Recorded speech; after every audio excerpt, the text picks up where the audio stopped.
पाशुपत ब्राह्मण उपनिषद उत्तर कांड। हंस का जप ही वह ब्रह्म है। इसी से ब्रह्म प्राप्ति की प्रेरणा प्राप्त होती है। यह ब्रह्म ही परमात्मा एवं पुरुष है। यह ब्रह्म संपत्ति से युक्त होता है।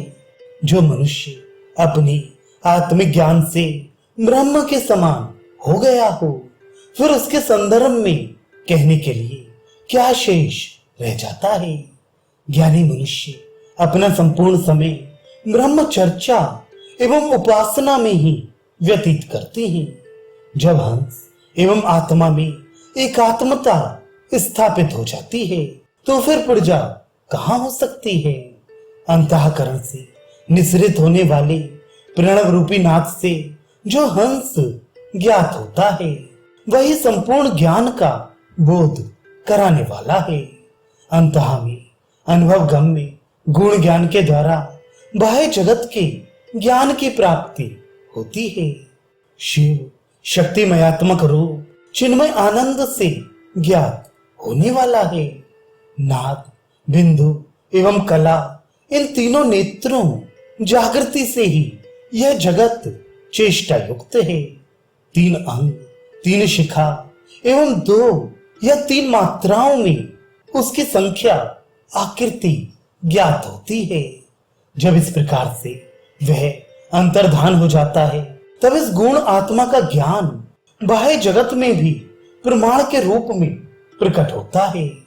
जगत के सूत्र रूप ब्रह्म का ज्ञान प्राप्त करके स्वयं ब्रह्म के लक्षणों से युक्त होना चाहिए तथा निरंतर हंस रूपी सूर्य का प्रणव सहित ध्यान करते रहना चाहिए। यही ज्ञानी जनों का उपदेश है।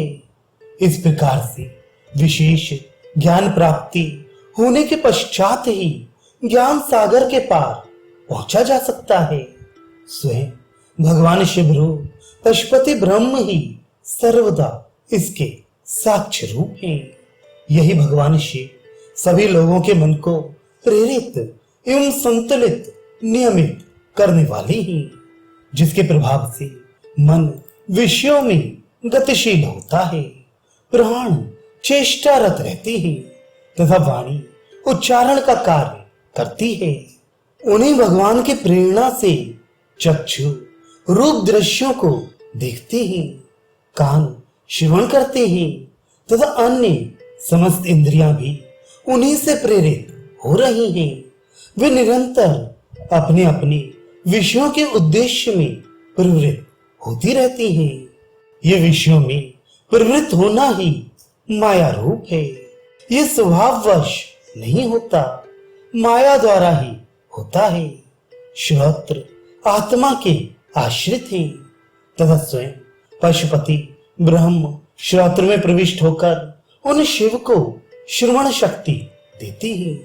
मन भी अपनी अंतरात्मा में अभ्यस्त है एवं परब्रह्म परमेश्वर उसमें प्रविष्ट होकर उस सत्य में स्थित होते हुए उसे नियम में रखती है और मनस्थिरता प्रदान करती है।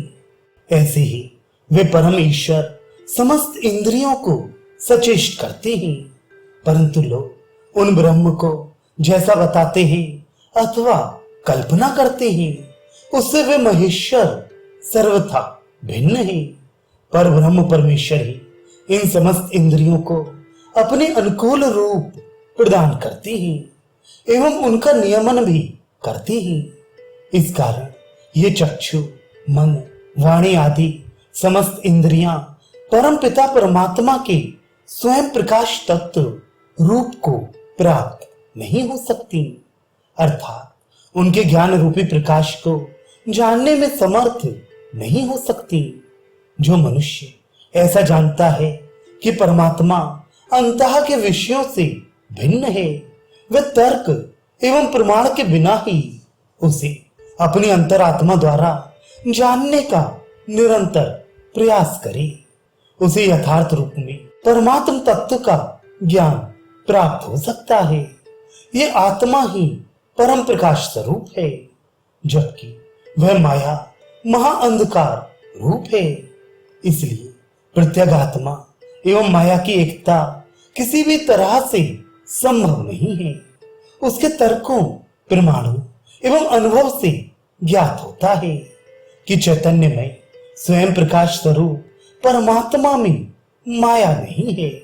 विद्या एवं अविद्या के विषय व्यवहारिक हैं। परमात्मा से उनका कोई भी संबंध नहीं है। तात्विक दृष्टि से यह सभी कुछ मिथ्या ही है। केवल एक तत्व ही वास्तविक सत्य है। व्यवहारिक दृष्टि से जो कुछ भी जान पड़ता है वह भी वैसे ही आभासित होता है। प्रकाश ही निरंतर विद्यमान है। इस प्रकार यह अद्वैत ही है। अद्वैत ही इस प्रकार के प्रकाश के अभेद से कहा जाता है। इस प्रकार से सर्वत्र सतत एक प्रकाश स्थित है। इसके संदर्भ में और अधिक कुछ कहने की अपेक्षा मौन ही उत्तम है। जिस मनुष्य को यह महान ज्ञान स्वयं ज्ञात हो गया है वह न जीव रूप है, न ब्रह्म है और न ही कुछ और है। उसका ना कोई वर्ण है तथा वह आश्रम भी नहीं है।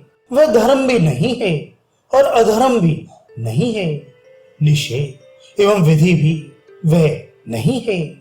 जब उसको सब कुछ ब्रह्ममय ही दृष्टिगोचर होता है तब उसे इस दुख आदि भेद का आभास बिल्कुल नहीं जान पड़ता।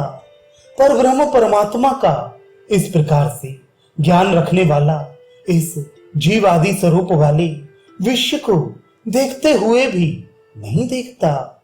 वह एकमात्र चिद्रूप ब्रह्म का ही निरंतर दर्शन करता है।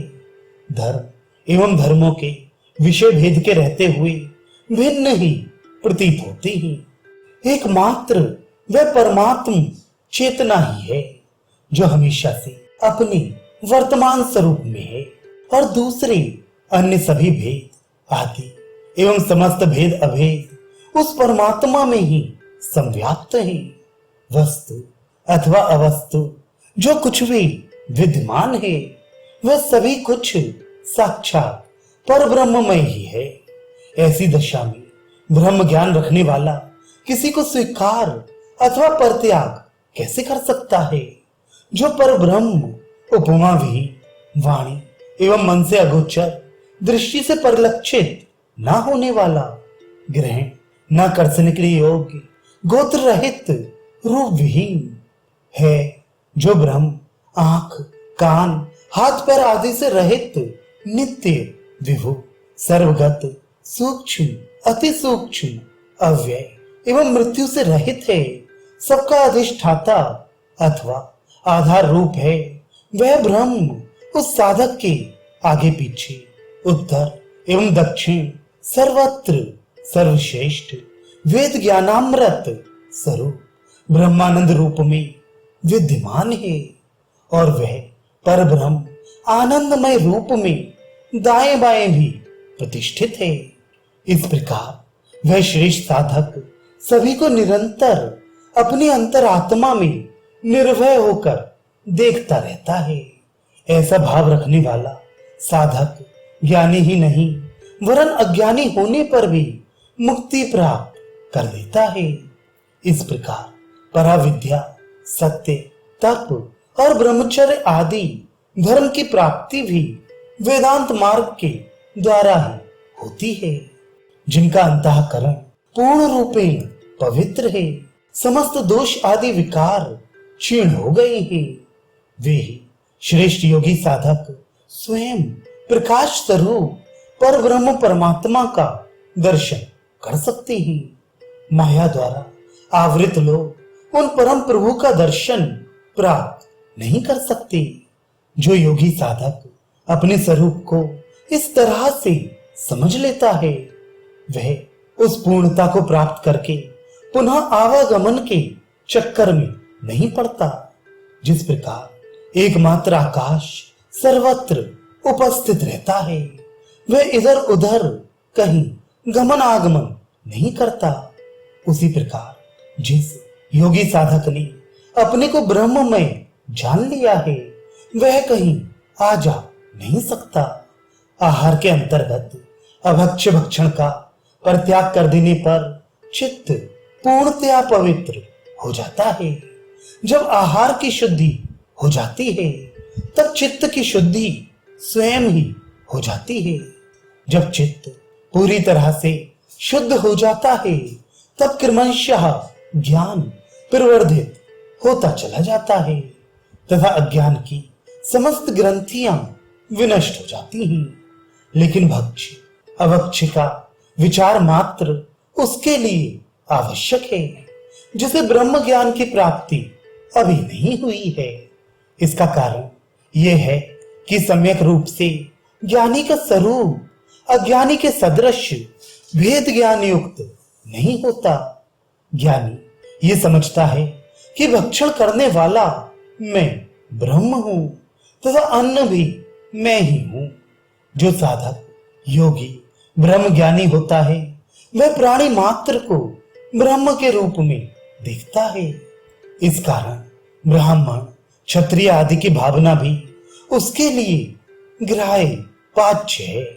मृत्यु ही जिस ब्रह्म का भोज्य पदार्थ है ऐसे ब्रह्म को जानने वाला साधक भी तदनुरूप ही हो जाता है तथा ये संपूर्ण जगत ही उसके लिए भोज्य ग्राह्य हो जाता है।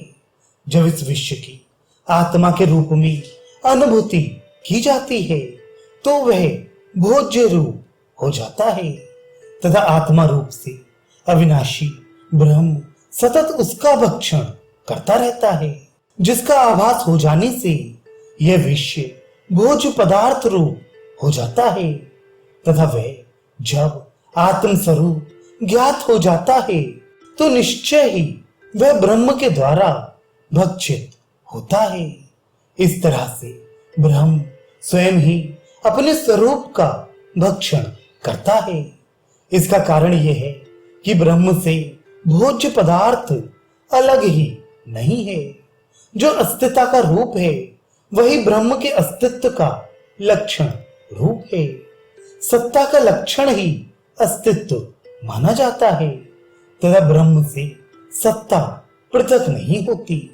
ब्रह्म के अतिरिक्त अन्य कोई सत्ता है ही नहीं और न माया कोई वास्तविक वस्तु ही होती है।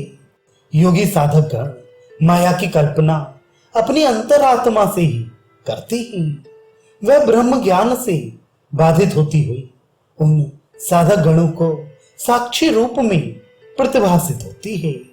इस प्रकार से जिस ज्ञानी साधक को ब्रह्म के ज्ञान विज्ञान की संपन्नता की अनुभूति हो गई है वह चाहे इस संपूर्ण विश्व का अपने समक्ष दर्शन करता रहे किंतु वह उसे अपने से अलग कभी नहीं मानता। ऐसी ही यह उपनिषद रहस्यात्मक ज्ञान है।